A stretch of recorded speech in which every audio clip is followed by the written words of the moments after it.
Sebelum lanjut nonton video ini, jika kalian suka dengan channel Pegawai Jalanan, silahkan kalian support kami dengan cara subscribe dan klik tanda loncengnya. Silahkan gunakan headset Anda untuk mendapatkan kualitas suara yang jernih. Selamat menonton.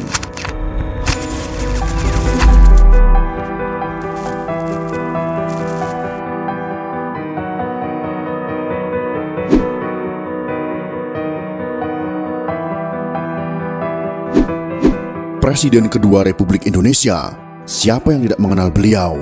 Beliau tidak lain dan tidak bukan adalah Presiden Haji Muhammad Soeharto. Lahir dari keluarga petani di Kemusuk, Yogyakarta pada tanggal 8 Juni tahun 1921 dan meninggal di Jakarta pada tanggal 27 Januari tahun 2008 pada usia 86 tahun. Jasanya kepada bangsa dan negara juga tidak bisa disepelekan. Akan tetapi bagi kaum komunis hal ini sangat bertolak belakang. Kaum komunis sangat membenci Presiden Soeharto karena beliaulah yang menghancurkan komunis di negara tercinta ini. Akibat dari dendam dan bencinya mereka, sampai sekarang Presiden kedua Republik Indonesia ini difitnah dengan masif, dengan cara memutarbalikkan fakta sejarah yang sudah tertulis di bangku sekolah dengan sistematis. Dari keadaan yang seperti itu, maka kami sebagai salah satu generasi yang mendapatkan pendidikan Pancasila saat sekolah di masa beliau masih menjadi presiden, merasa ada tanggung jawab untuk memberikan jawaban atas tuduhan miring terhadap beliau untuk mengimbangi informasi-informasi yang menyudutkan beliau, terutama bagi generasi muda yang tidak tahu menahu tentang sejarah masa lalu bangsa ini. Dan akhirnya belajar sejarah dari sumber yang salah, yaitu bersumber dari orang-orang simpatisan atau pendukung komunisme yang sangat gencar ingin mengubah sejarah masa lalu mereka. Beberapa pemimpin dunia yang memuji Presiden Soeharto dalam pernyataannya. Berikut ini adalah pernyataan tersebut. Dr. Mahathir Mohamad, mantan Perdana Menteri Malaysia, mengatakan, krisis ekonomi tahun 1998 memang dirancang untuk menjatuhkan Pak Harto. Jika Pak Harto tidak jatuh, Indonesia akan jadi negara maju.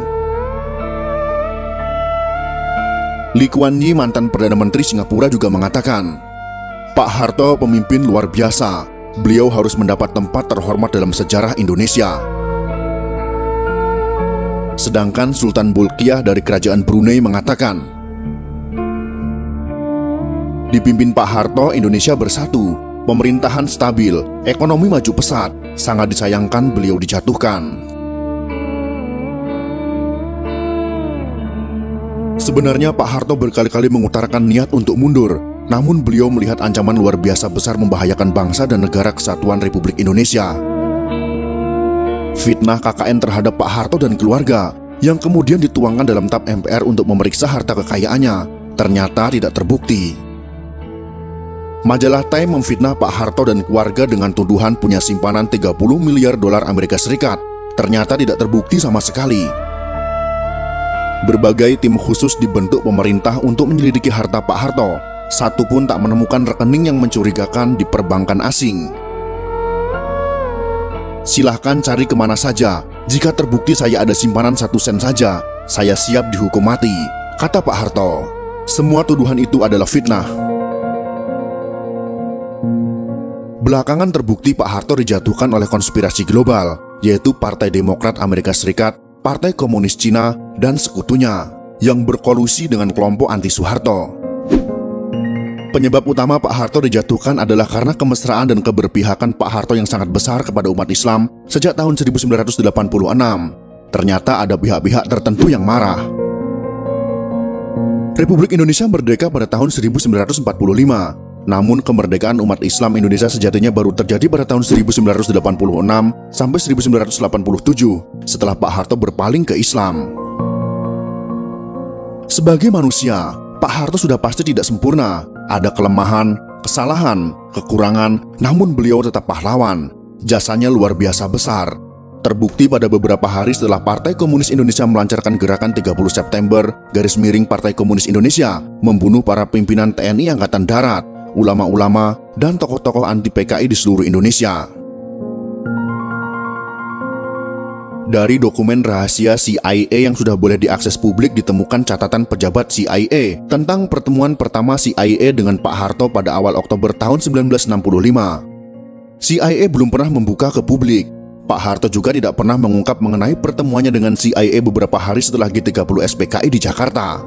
Laporan CIA itu menyebutkan bahwa setelah PKI melakukan Gestapo atau Gerakan September 30, TNI Angkatan Darat dipimpin oleh Maijen Soeharto berhasil menggagalkan PKI untuk kendalikan NKRI. Faktor utama kegagalan Gestapo PKI menurut CIA adalah timing yang tidak tepat. Gestapo dilakukan 5 hari sebelum hari ulang tahun TNI pada tanggal 5 Oktober tahun 1965 adalah kesalahan fatal. Gestapo PKI dilancarkan pada saat seluruh pasukan TNI dan pimpinan TNI sedang berkumpul di Jakarta, mobilisasi pasukan dalam rangka hari ulang tahun TNI. Kesalahan fatal kedua PKI adalah meremehkan sosok Soeharto, yang hanya seorang panglima pasukan cadangan TNI Angkatan Darat. Dulu Kostrad tidak prestisius. Panglima Kostrad yaitu Maijen Soeharto sebagai pimpinan pasukan cadangan pada saat itu memang tidak diperhatikan PKI sebagai pimpinan utama TNI Angkatan Darat. Underestimate terhadap Soeharto juga disebabkan karakternya yang tidak menonjol. Soeharto tidak terseret dalam faksi tertentu di Angkatan Darat. Dalam hal ini yang harus kita ketahui adalah, pada masa itu Kostrad tidak memiliki pasukan tempur. Jadi Maijen Soeharto pada saat itu tidak memiliki pasukan yang siap untuk berperang. CIA mengungkap, sikap low profil Soeharto disebabkan oleh kegagalan besar operasi Trikora pembebasan Papua Barat, di mana TNI kalah telak dari Belanda. Ada beberapa fakta sejarah tentang operasi Trikora pembebasan Papua Barat yang harus kita ketahui. Yang pertama adalah, operasi Trikora gagal total. Ribuan anggota TNI gugur di hutan belantara Papua tanpa pernah berperang dengan musuh, yaitu dengan pasukan Belanda. Yang kedua, hampir 10.000 tentara Republik Indonesia mati di hutan belantara Papua karena malaria, kelaparan, kedinginan, dan lain sebagainya, bukan karena bertempur. Yang ketiga, armada Angkatan Laut Republik Indonesia gagal menembus blokade Papua.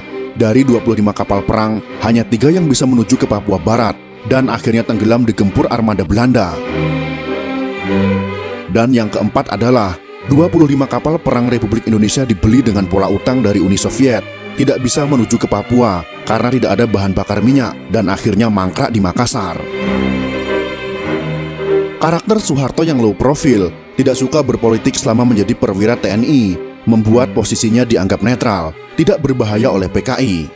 Di internal TNI pada saat itu, ada TNI faksi pro Soekarno, seperti Jenderal Ahmad Yani, ada faksi pro Abdul Haris Nasution yang anti PKI, dan faksi TNI yang pro dengan PKI. Dari film G30S PKI yang dibuat berdasarkan fakta sejarah itu, rakyat tahu bahwa sempat timbul pro kontra di Politbiro PKI mengenai Jenderal Ahmad Yani. Keputusan PKI untuk menculik dan membunuh Jenderal Ahmad Yani yang Soekarnois didebat anggota Politbiro PKI. Akhirnya bulat disepakati Jenderal Ahmad Yani masuk daftar korban. Dokumen CIA menyebut bahwa keputusan PKI untuk menghabisi Jenderal Ahmad Yani karena dikhawatirkan Yani akan jadi masalah jika Soekarno meninggal dunia. Sedangkan Maijen Soeharto adalah staf dari Jenderal Ahmad Yani. Pak Harto tidak termasuk pimpinan TNI Angkatan Darat yang diperhitungkan oleh PKI. Inilah kesalahan fatal Gestapo PKI. Laporan CIA jelas menyebut ada kesalahan analisa Politbiro PKI dalam menyusun daftar korban. PKI tidak memperhitungkan kemampuan militer Soeharto. Secara politik, benar Maijen Soeharto sudah tamat karena memalukan Soekarno. Secara militer juga tamat karena hanya jadi panglima pasukan cadangan. Dari perspektif faksi militer, Soeharto tidak masuk faksi manapun. Soeharto hanya dianggap bayang-bayang Jenderal Ahmad Yani. Gestapo pun dilancarkan PKI. Pertanyaan besar pun muncul tentang faktor keberhasilan Soeharto melakukan serangan balasan terhadap aksi Gestapo yang berujung kepada penumpasan PKI terjawab dalam laporan CIA. Saat hampir semua pimpinan TNI Angkatan Darat yang anti PKI dan pro Soekarno sudah dibunuh PKI, yang tersisa hanya Maijen Soeharto dan Jenderal Nasution yang terluka. Muncul pertanyaan, mengapa Soeharto bisa memobilisasi TNI begitu cepat dalam jumlah besar? Ada dua alasan untuk menjawab pertanyaan ini. Yang pertama, sebagian besar pasukan TNI ada di Jakarta dalam rangka hari ulang tahun TNI pada tanggal 5 Oktober tahun 1965. Yang kedua, Soeharto adalah mantan Panglima Trikora. satu-satunya jenderal yang berpengalaman dalam memobilisasi pasukan TNI dalam jumlah besar yang luput dari analisa PKI. Soeharto sebagai mantan Panglima Operasi Trikora sangat berpengalaman memimpin, memobilisasi ratusan ribu pasukan dari 3 matra TNI. Sekakmat TNI berhasil membalas aksi PKI. Bagi Soeharto, memerangi pemberontakan PKI tahun 1965 sama seperti perang lawan pasukan Belanda. Hanya saja, PKI lebih lemah daripada Belanda. Laporan CIA tentang G30S PKI dan operasi penumpasan PKI yang baru diungkap setelah 30 tahun disimpan sebagai dokumen rahasia menjawab banyak pertanyaan rakyat. Jika bukan karena Maijen Soeharto yang tersisa dan mengambil alih komando pimpinan TNI Angkatan Darat, sejarah Indonesia pasti berubah. Republik Indonesia sudah pasti akan menjadi negara komunis. Banyak kemungkinan yang akan terjadi, dan semuanya lebih buruk jika tidak ada Maijen Soeharto ketika Gestapo PKI terjadi. Komunis Rusia setelah sukses melakukan revolusi Bolshevik pada tahun 1917, komunis Rusia melakukan pembersihan, puluhan juta rakyat anti-komunis dibunuh.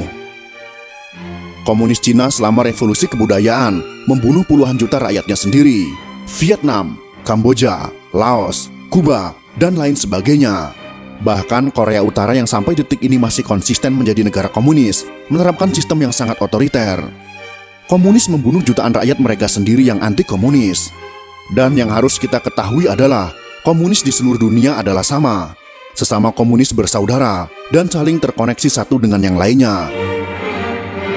Komunis tidak mengenal batas negara. Mereka dipersatukan oleh doktrin Komintern. Doktrin komunis internasional melahirkan konsistensi militansi setiap kader komunis, ikatan persaudaraan komunis dunia yang sangat erat. Kembali ke laporan CIA, laporan tersebut telah membuktikan Soeharto tidak seperti tudingan sekelompok orang. Disebutkan bahwa setelah Soeharto berhasil memegang kendali TNI dan memulihkan pemerintahan, CIA menawarkan banyak bantuan, namun semua ditolak oleh Soeharto. Soeharto hanya mau berunding dengan CIA Amerika Serikat jika prasyarat yang dimintanya disetujui oleh pemerintah Amerika Serikat. Jika tidak, maka tidak ada perundingan. Apa syarat yang diajukan Maijen Soeharto kepada CIA Amerika Serikat? Bukan senjata, bukan pula uang suap, dan juga bukan info intelijen. Pada bulan Oktober tahun 1965, rakyat kelaparan. Inflasi 650%, standar normalnya adalah kurang dari 10%. Sedangkan defisit 175%, dan standar normalnya adalah kurang dari 2,5%. Bahan pokok sangat langka, dan Republik Indonesia dalam bencana kelaparan. Terbukti Soeharto memikirkan nasib rakyat yang terancam mati kelaparan dengan meminta Amerika Serikat mengirim beras ke Republik Indonesia. CIA awalnya menolak permintaan Soeharto. Amerika Serikat bisa bantu kirim senjata dan lain-lain, tapi tidak bisa mengirim beras. Apalagi sebanyak 400.000 ton, Amerika Serikat tidak bisa. CIA membujuk Soeharto akan bantu apa saja selain beras. Anggaran bantuan beras oleh Presiden Amerika Serikat tidak masuk APBN Amerika Serikat. Proses persetujuannya rumit. Soeharto tetap pada sikapnya. Jika Amerika Serikat kirim beras ke Republik Indonesia secepatnya, baru TNI akan berunding dengan Amerika Serikat. CIA tidak punya pilihan kecuali lapor ke Lyndon B. Johnson, Presiden Amerika Serikat yang menggantikan John F. Kennedy, yang tewas ditembak pada tahun 1963. Gara-gara permintaan aneh dari Soeharto kepada Amerika Serikat, Presiden Lyndon B. Johnson terpaksa jungkir balik memenuhinya. Akhirnya dia melobi senator dan anggota Kongres. Muncul pertanyaan, mengapa Amerika Serikat repot-repot bersedia memenuhi permintaan Maijen Soeharto? Jawabannya adalah, karena keberhasilan Soeharto menggagalkan PKI berkuasa telah meringankan beban berat Amerika Serikat. Perang dingin Barat versus komunis sedang pada puncaknya. Banyak negara di dunia telah dicengkram oleh komunis. Di Asia Tenggara hampir semua jatuh ke tangan komunis, termasuk negara tetangga kita Malaysia. Keberhasilan TNI Angkatan Darat menggagalkan PKI berkuasa tanpa campur tangan Amerika Serikat merupakan anugerah terbesar untuk Amerika Serikat yang sedang frustasi karena komunis. Kekhawatiran Amerika Serikat bahwa teori domino juga terjadi di Asia Tenggara dipatahkan oleh Soeharto tanpa bantuan Amerika Serikat, yang saat itu sedang trauma karena kalah di mana-mana. Amerika Serikat lega, Asia Tenggara gagal dikuasai komunis. Australia lepas dari ancaman ditelan setan komunis. Karena jika Republik Indonesia jatuh, Australia pasti jatuh, Malaysia apalagi, karena kampanye ganyang Malaysia akan terus digencarkan. Teori domino itu berbunyi, jika di suatu kawasan sudah ada 2-3 negara yang dikuasai komunis, maka negara-negara komunis tersebut akan membantu komunis di negara tetangga. Akhirnya semua negara di suatu kawasan tertentu akan jatuh ke dalam kekuasaan komunis. Sungguh sangat mengerikan. Pemerintah Amerika Serikat sangat berterima kasih atas jasa Soeharto menggagalkan komunis yang berusaha menguasai Republik Indonesia, Australia, New Zealand, Asia Tenggara, dan seterusnya. Salah satu bentuk terima kasih Amerika Serikat adalah dengan menekan Belanda dan pengaruh PBB agar Papua Barat diserahkan kepada Republik Indonesia. Freeport sebagai jaminan Amerika Serikat di Papua. Keberadaan Freeport yang berentitas Amerika Serikat di Papua menjamin keutuhan Republik Indonesia. Tidak ada kekuatan asing yang berani usik Papua sebagai bagian integral NKRI selama Freeport masih ada di sana. Amerika Serikat kemudian membantu revitalisasi alutsista TNI yang berguna dalam operasi penumpasan PKI, juga laporan intelijen dari CIA yang memuat daftar nama-nama kader PKI. Karena kemiskinan atau kebodohan adalah faktor utama tumbuh suburnya komunisme, maka pada rezim Orde Baru diberi pendampingan konsep dan program pembangunan oleh Amerika Serikat. Fakta sejarah itu sekarang diputarbalikkan oleh kader-kader dan simpatisan PKI. Dijadikan fitnah oleh kader PKI untuk menyerang Soeharto dan TNI, terutama TNI Angkatan Darat, yang dari dulu selalu menghalangi keinginan PKI untuk membentuk Angkatan Kelima.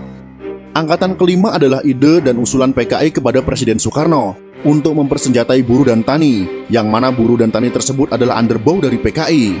Akan tetapi, Angkatan Darat tidak setuju akan usulan tersebut dan menentangnya.